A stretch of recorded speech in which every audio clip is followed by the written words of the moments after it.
It is Texas Money in Business, and I am Ron Taylor. It's good to have you right here on KEXB, Experts in Business, 620 AM. And Doug Parker is here today, and of course, it's Ambitious Radio Network. We are underway with another great guest. Doug, welcome along. Ron, thanks so much. You know, I keep having a hard time with this KEXB, getting used to it. 620. I'm used to the old call letters, but you know what? I'm going to get it down eventually. Yes, you will. So, You and me both. Yes, sir. Yes, sir. Well, here we are on episode 14 and, the Ambitious Radio Network. We're going to be talking business, entrepreneurship, finance, interviewing very interesting people like Mike Orren that we have on the show today, as well as, just other related topics. So we definitely want to thank our sponsors. We got free electricity, dfw.com, repairmycreditnow.com, and all3reports.com. That's all the number 3 reports with an S.com. So we'll talk about just different things, books, success principles, leadership, quotes, things that really kind of stand out for folks, and hopefully pick up a nugget or two you can go back and apply to your businesses, back at home. So with that being said, today we're talking to Mike Orren. He's the president of Speak Easy, a content marketing and social media company that does really digital strategies and different things, but it's a joint venture between Slingshot and the Dallas Morning News. Welcome, Mike. Hey. Great to be here. Thanks for having me, guys. Absolutely. Great to see you. So tell us a little bit about them and how in the world did you, get to do some stuff with the Dallas Morning News?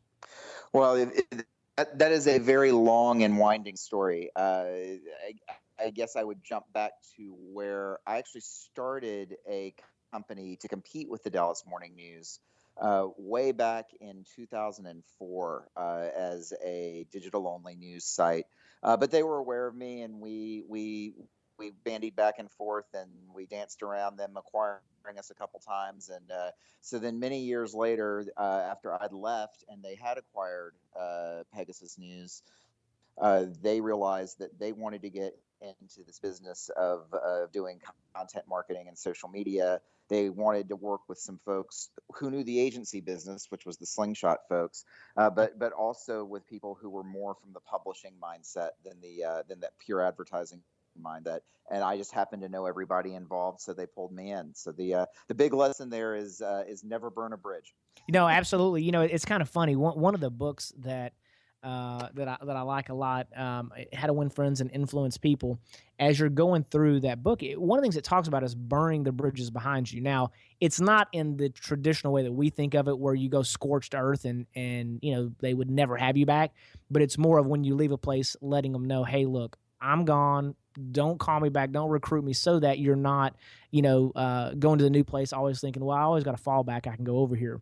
But I think that's right. I think that's important what you're talking about there, because there are so many people out there that they do go scorched earth when they leave, because there's a straw that breaks the camel's back, and they're done and they're never going back, and they leave on the wrong terms, and you just never know really who's connected to who.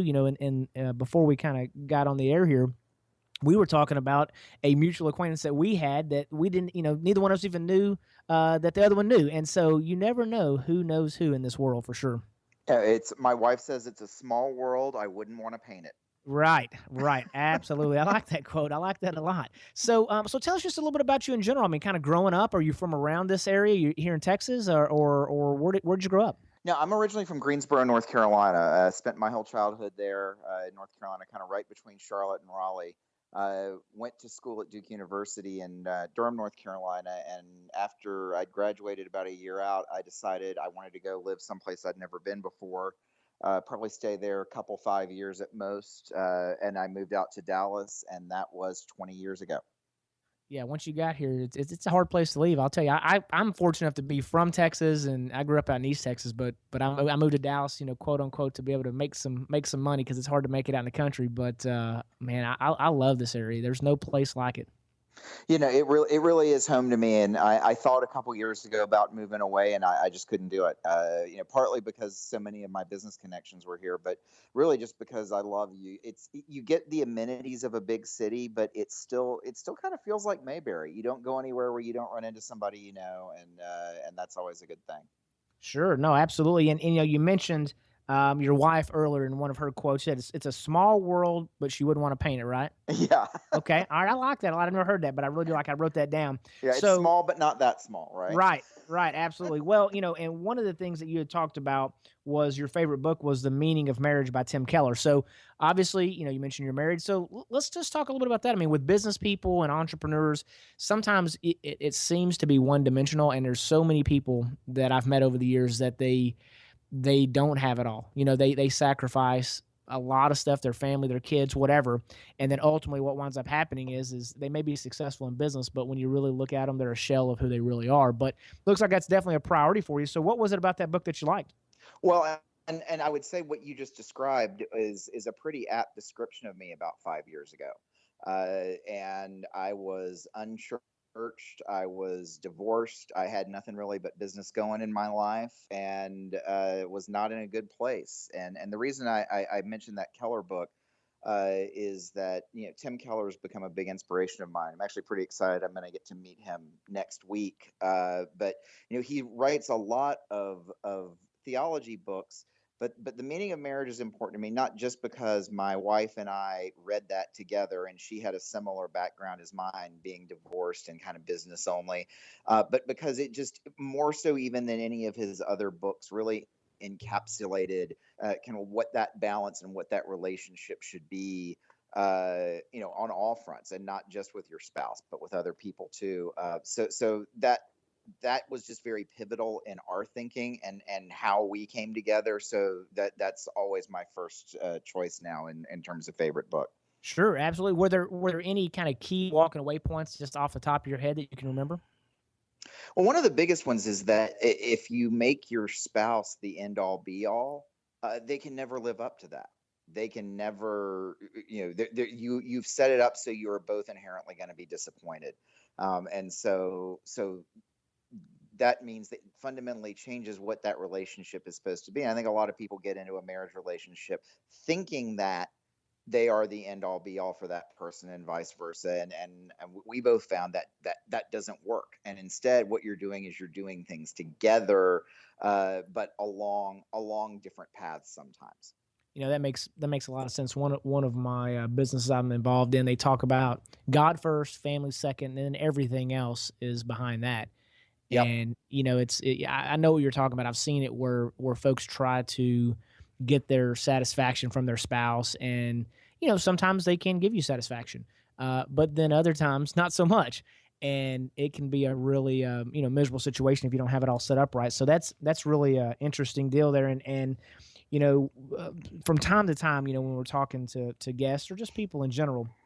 It's everybody likes to hear about the new puppy or the bright and shiny or how great everything's going or the awards, but it's those tough times that really make you appreciate the good times. If it was sunshining every day, then we'd live in a desert. It's those rainy days that makes it green, and so it's unfortunate that you had to go through some struggles personally, but it sounds like you've learned a lot of lessons from that, and then on the go forward, you absolutely have your priorities in line at this point. Sure trying to. Yeah, absolutely. I know the feeling, man. I've been married for almost 20 years now, and man, there's been some good times and some bad times, and I have definitely done things not in order a lot of times, and thank God for real that my wife has stuck in there with me, but it's not because I've always deserved it. That's for sure. So, well, if any of us got what we deserved, we'd be in big trouble, right? It's funny that you say that. I had a buddy of mine that whenever his son was graduating from high school, he wrote him a letter, and he's like, hey, he had a great relationship with his dad, but he's like, I wish my dad would have given me some advice as I'm going out and being a man.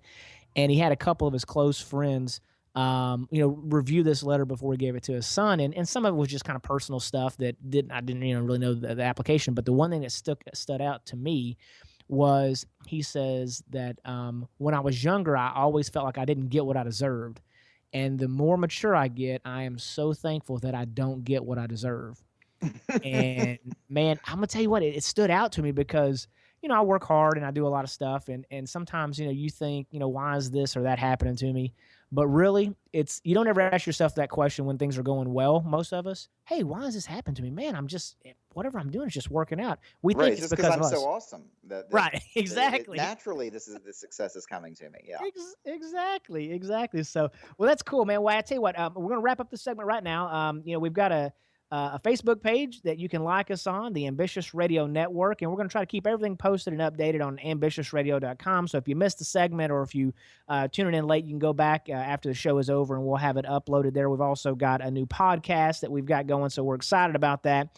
Tune in after the break, and we're going to be talking more with Mike about just some of his experiences in business, some of the things that he's done entrepreneurial, some of the experiences he's had and how he's persevered through that right here on KEXB, Experts in Business, 620 AM and the Ambitious Radio Network.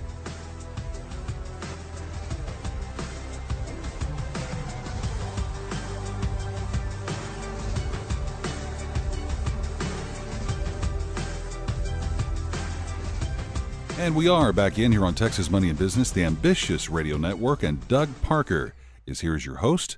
Doug, it's all yours, sir. Hey, thanks so much, Ron. I really appreciate you taking the helm and working all the buttons, man. It's crazy seeing all those things that you push and turn up and down. I couldn't do it without you, and I'm really My very pleasure. appreciative.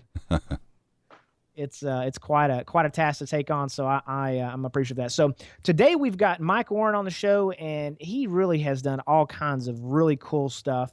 We're going to talk a little bit about some of the entrepreneurial experiences and really what made him decide to start his own company. So, Mike, welcome to the show. Thanks so much for being on.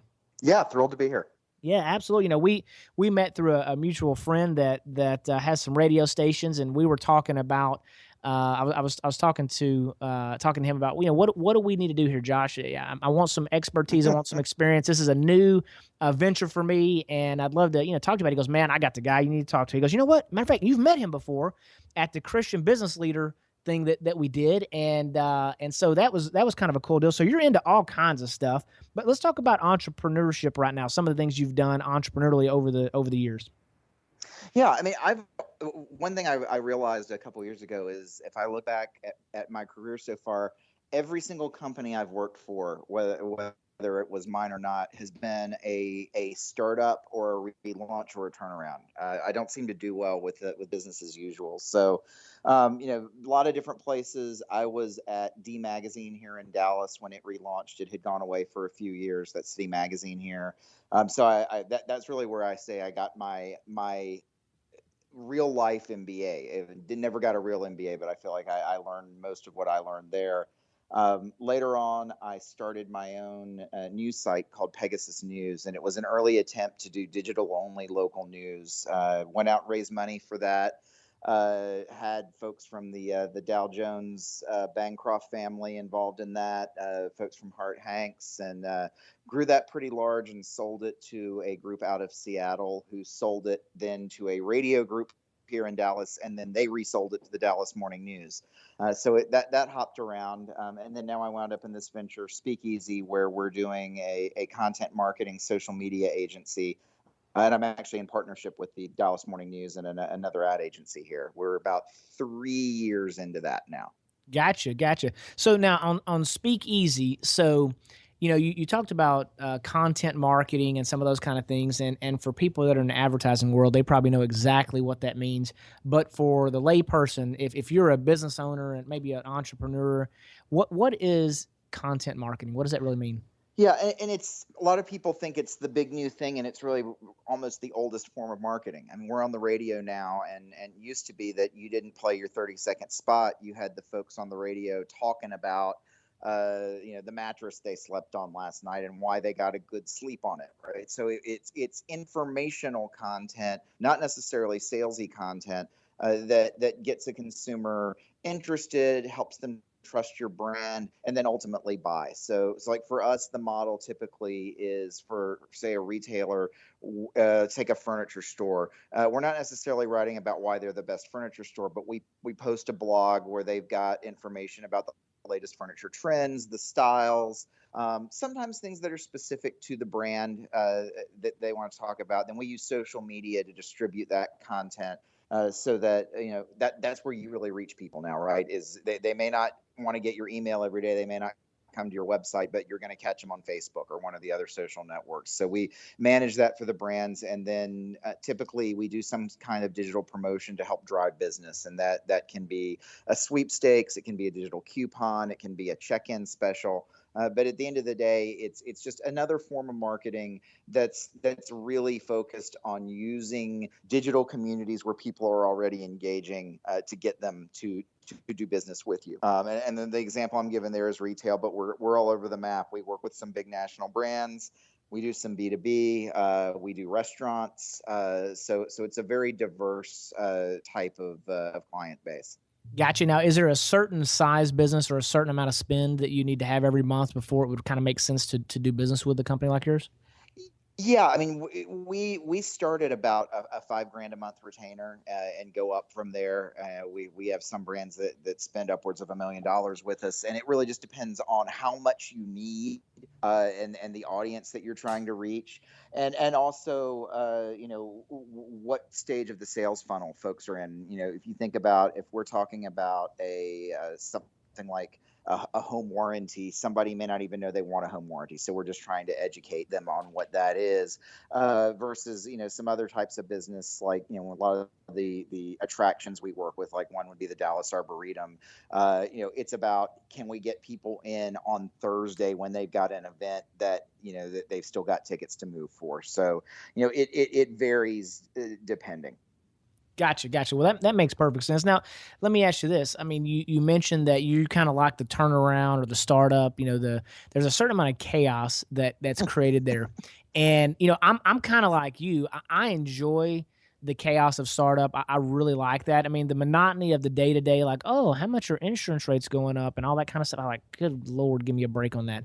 But I like that startup as well. But let me ask you this. When's the last time you had a regular job, a traditional like 9 to 5, like hourly or salary or something kind of job?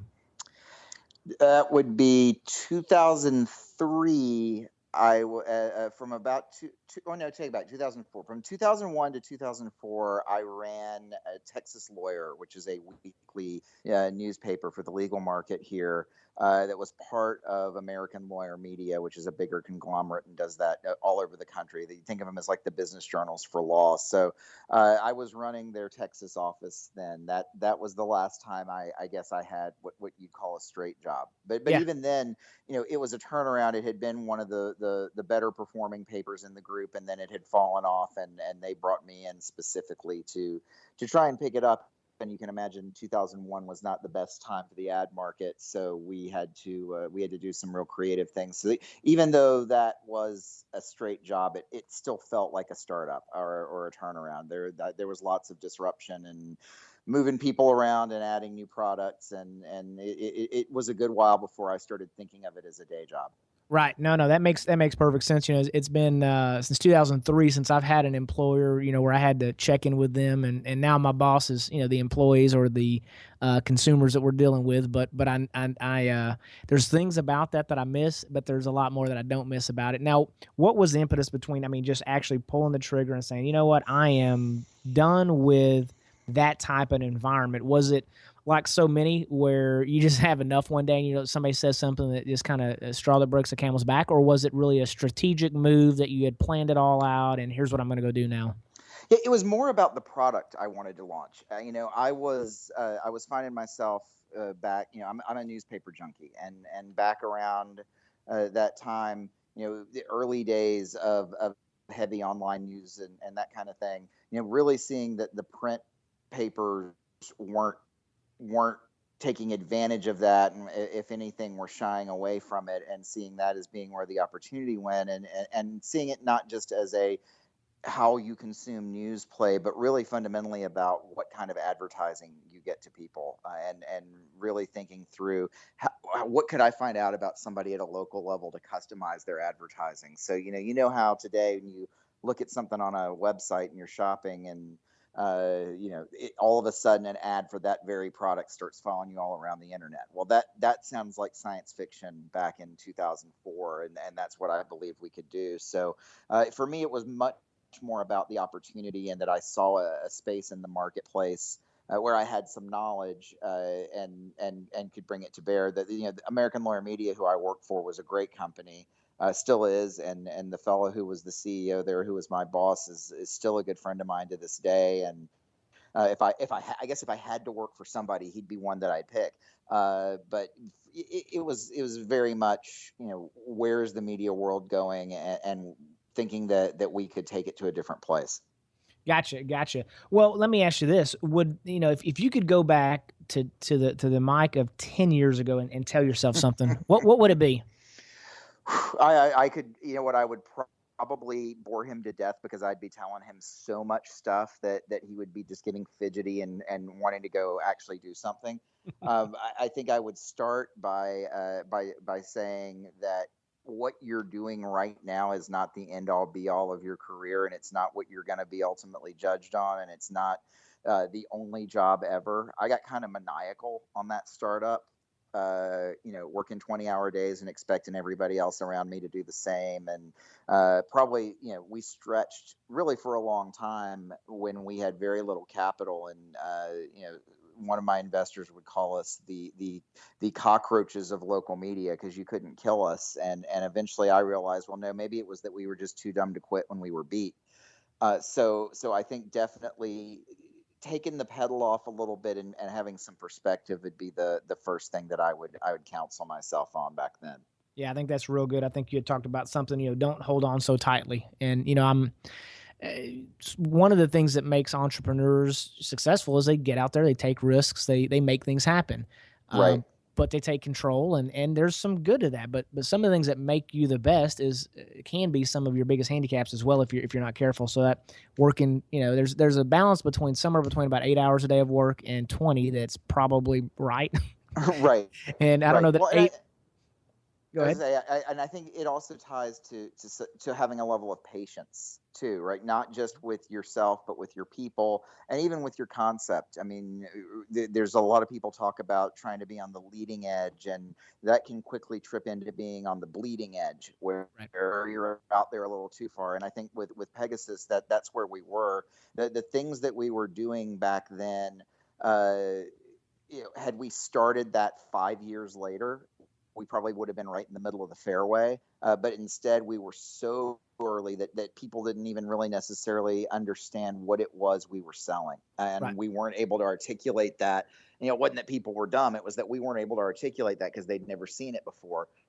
So I think in the end, that all of those things, what they have in common is it comes down to patience. Yep, absolutely. Well, patience is something that it's very difficult to have, and I guess it's a virtue that's not.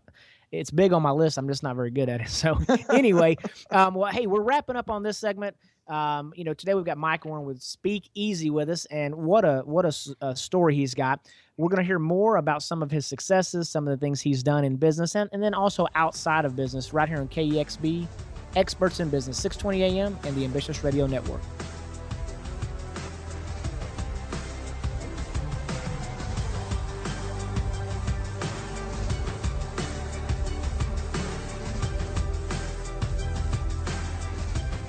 And the Ambitious Radio Network underway here on KEXB, Experts in Business, 620 AM. Ron Taylor with you, and Doug Parker here. Doug? Yeah, Doug Parker, Ambitious Radio Network, and we're really excited today. I mean, we've just had some of the best guests. I'm so excited about the folks that have agreed to just come on and tell us a little bit about their lives. I hope that the audience is appreciating the sharing and kind of the transparency that these folks are throwing out there. Today, we've got Mike Orren, president of Speak Easy, and they're a content marketing company. We talked a little bit about that earlier, and now we want to talk just a little bit about some of the other ventures that Mike's done. And I know that you've started companies. We've talked about that. You've done all kinds of just interesting stuff. I was participating in the Faith in Business conference that you had here in Dallas. But let's talk a little bit about that. I mean, how was it that you came up with that?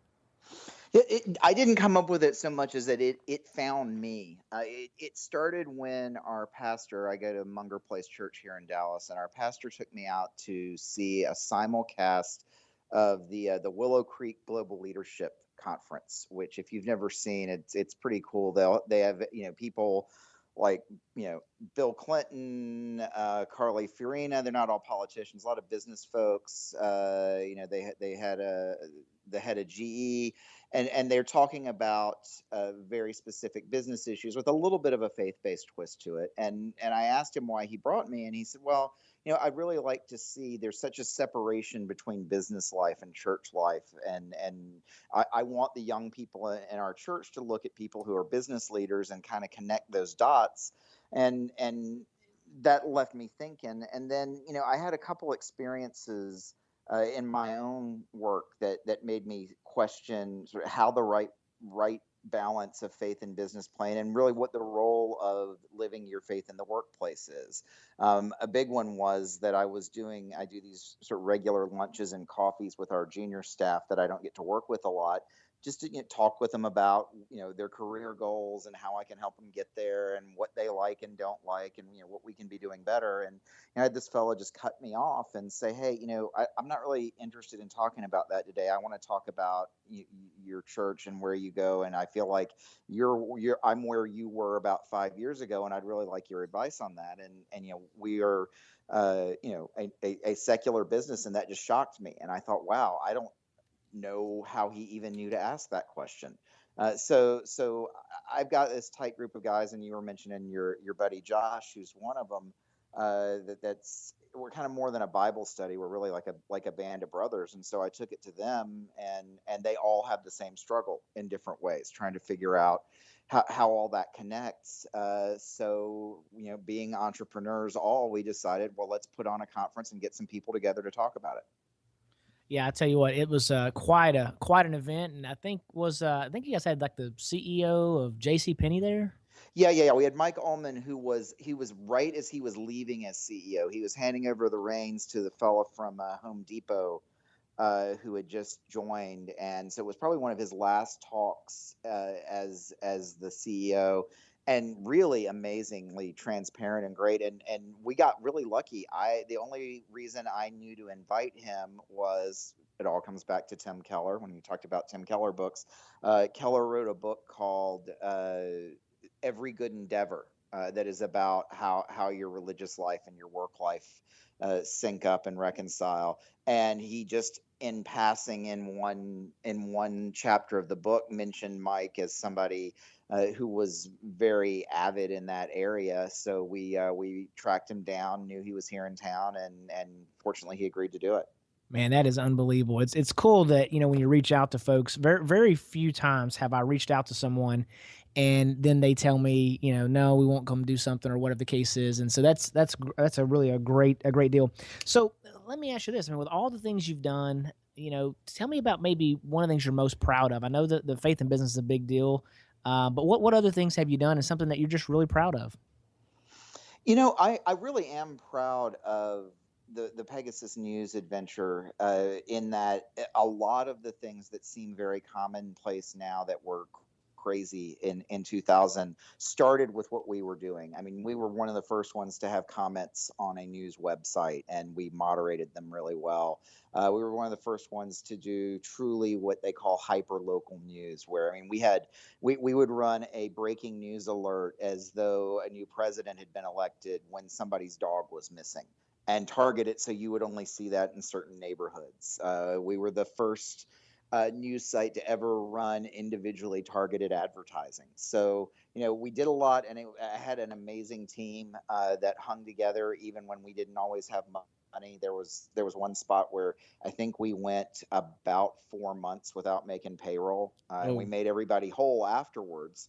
But they stayed on board, and so to me, that's always going to be an experience I won't forget. Like we said in the last segment, there are also some big lessons I learned from it, and some ways that I screwed it up. But Mhm. it also gave me the platform to do a lot of the things I've done since, and led me to doing consulting work for CBS, and this venture now, the with Speakeasy and the Dallas Morning News. Yeah, and I think somewhere I was reading something that said you had some kind of interaction with Steve Jobs one time. Yeah, I emailed Steve right when they first launched iAds. It was the first ads they had in apps, and he's sort of like Mark Cuban, or he was sort of like Mark Cuban, in that he would just answer people on email, not necessarily everybody, but if somebody had something thoughtful. And I sent him an email that explained how I thought that they were not doing the advertising the right way, and that there was a much bigger opportunity in targeting and some of the things that actually they're now doing with Apple Pay, which didn't exist back then. And he responded, and we debated back and forth on email for the course of a night. He didn't offer me the job to run local for Apple like I was hoping he would through that, but it was certainly a cool experience. Now, do you still have that email? Have you got it like framed somewhere? Yeah, actually, I've got a good friend who's an artist. He does his whole vibe, his whole thing is cartoons on the back of business cards, and they're often a little bit cynical but very hopeful, business focused cartoons. His name's Hugh McLeod, sitescapingboyd. .com. But anyway, on when the day Steve Jobs died, he did a print of the "Here's to the Crazy Ones" ad copy and put it out there for free to the first 100 people who tweeted at him about it, and I sent him a thing back channel. So anyway, in my office, I've got that "Here's to the Crazy Ones" thing, and then the framed email beside it. Man, that's cool. I could imagine that'd be a pretty neat thing to have experienced, especially under the circumstances now. So let me ask you this: what's your favorite quote? Favorite quote. The one that comes up the most, and especially when I'm writing, it's, I don't know if you call it a quote, it's a motto. We talked earlier about I'm from North Carolina, and the state motto of North Carolina is "Esse quam videri." I'm sure I just butchered the Latin, but which basically means to be rather than to seem. And that's something that has just come up in my life and things I see in business all the time, and really what I strive for and encourage our team to do. So, a lot of times when you're in marketing and advertising, a lot of it's about making something look good or sound good, and maybe sometimes the better thing is just to make it good.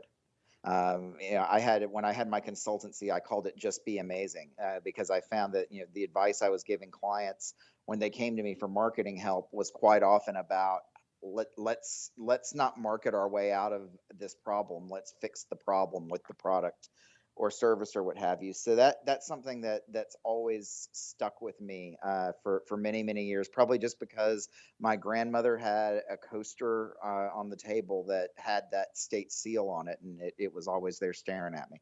Well, I think that's a fantastic one. It really is. Well, we'll wrap up this segment, and right after the break, we'll be talking more with Mike Orren on leadership and just really different topics, how he kind of recharges, rejuvenates himself, and really just what it's like being an entrepreneur. So we appreciate it so much. We've got Mike Orren, president of Speak Easy, right here on KEXB Experts in Business, 620 a.m. on the Ambitious Radio Network.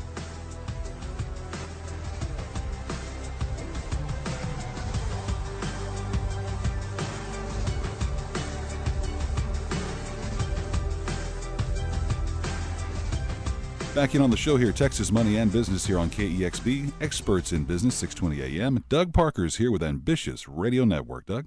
Yes, sir. Thanks so much. We've got Mike Orren, president of Speak Easy, with us, and he really has just done all kinds of cool stuff. And now we're just going to kind of slow it down a little bit, talk a little bit just about himself, things that he does to recharge and those kinds of things, but also on leadership, maybe who's mentoring, who's he looking at, what's going on there. So, Mike, welcome back to the show. Thanks so much for being part of it today.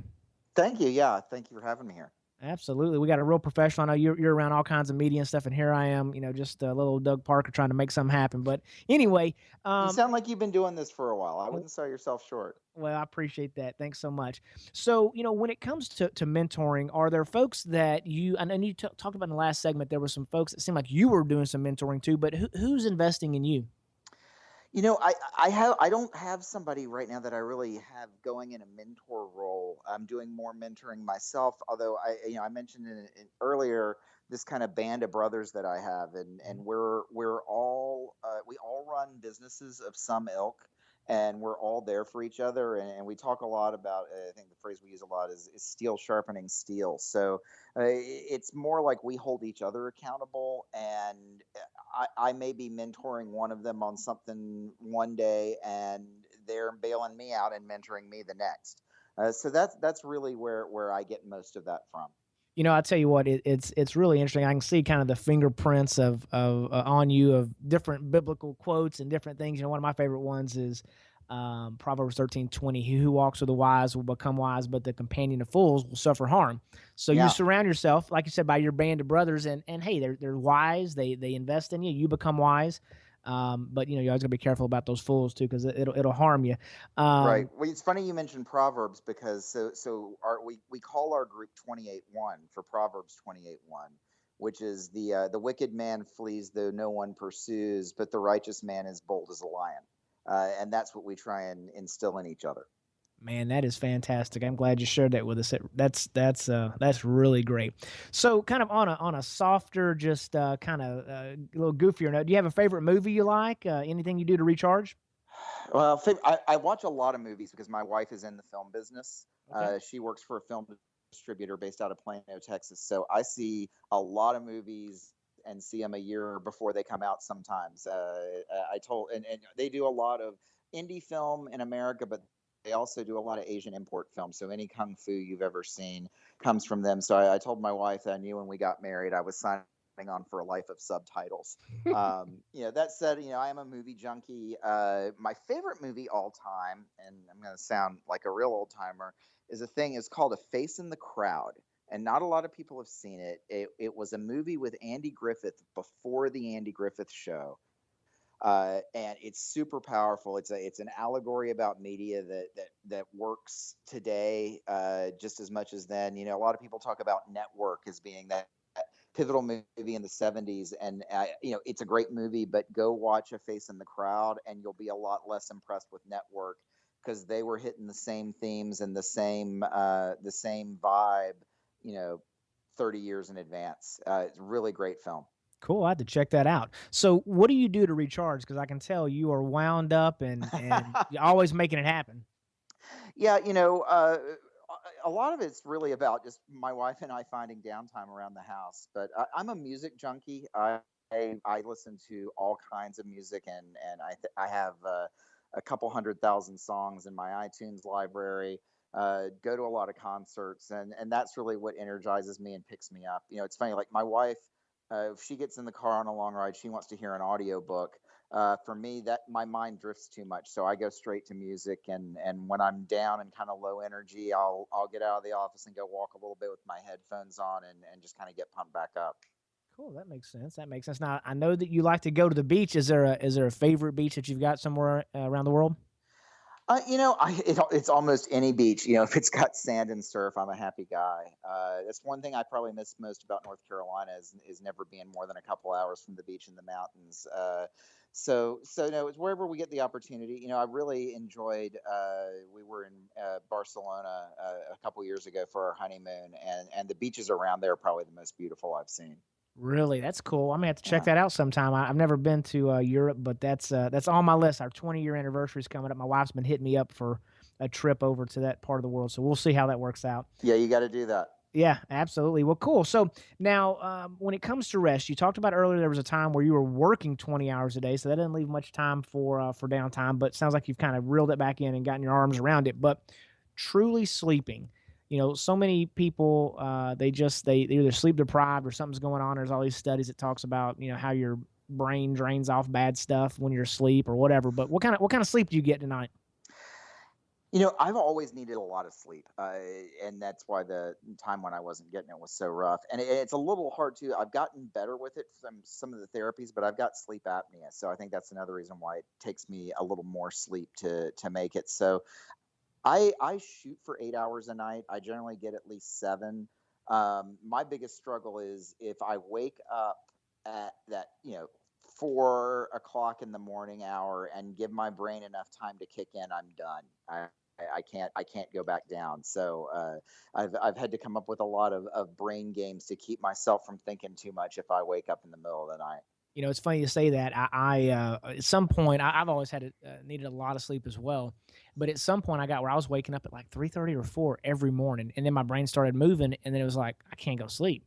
So I literally leave my TV on at night with the volume so low that I can't make out what they're saying, but it's Hmm. enough of a distraction. So if I wake up, it just like I can't hear it, but I'm trying to hear it, and then I just go back to sleep and I don't start thinking about anything.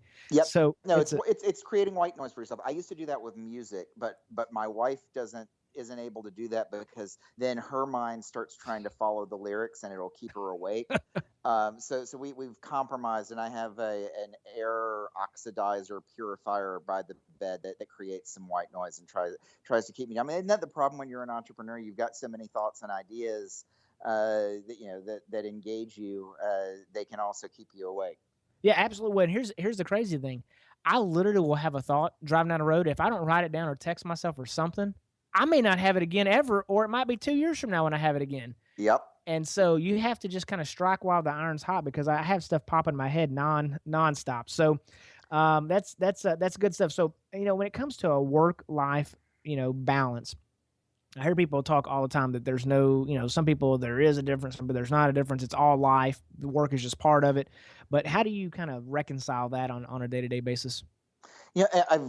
I've gotten better at it over time. And here's the thing that I found is when you maintain the balance, the work is better. You get net more done in less time. I mean, those if you're working a 20-hour day, let's face it, those last 8 hours are not productive. You may think they are, but then they're going to be negated the next day by something you do that's boneheaded or a bad decision that you make. So I've finally, and it's really only been the last 3 or 4 years, gotten it in my head that I'm not shirking the job when I go cut loose. I'm actually keeping myself primed for the job.